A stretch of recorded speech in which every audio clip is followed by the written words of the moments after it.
2017లో రాజమౌళి తెరకెక్కించిన visual wonder box office thunder India cinema biggest block buster first day ఇండియాలో ఎంత కొల్లగొట్టిందో తెలుసా? 133 కోట్లు. సినిమా వచ్చి 7 ఏళ్లు దాటింది. ఇప్పటికీ ఈ రికార్డులు పదిలంగా ఉన్నాయి.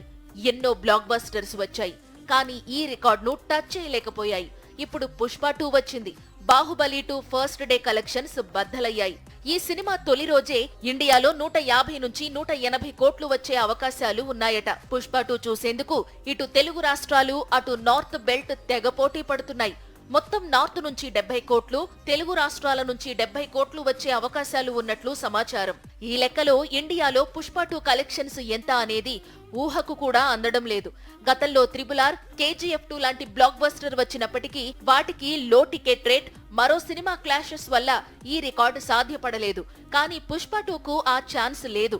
సోలోగా బాక్సాఫీస్ రైడ్ స్టార్ట్ చేశాడు. ఇక బాహుబలి 2 పేరుతో ఉన్న హైయెస్ట్ కలెక్షన్స్ దాదాపు 1800 కోట్ల వసూళ్లు. ఇప్పటికీ మరే ఇండియన్ సినిమా ఈ వసూళ్లను టచ్ చేయలేదు. ఒకవేళ పుష్ప 2 బ్లాక్ బస్టర్ టాక్ వస్తే north, south plus overseas market లో కలిపి ఈజీగా బాహుబలి 2 వసూళ్లు అధిగమించవచ్చు అనేది మేకర్స్ ప్లాన్.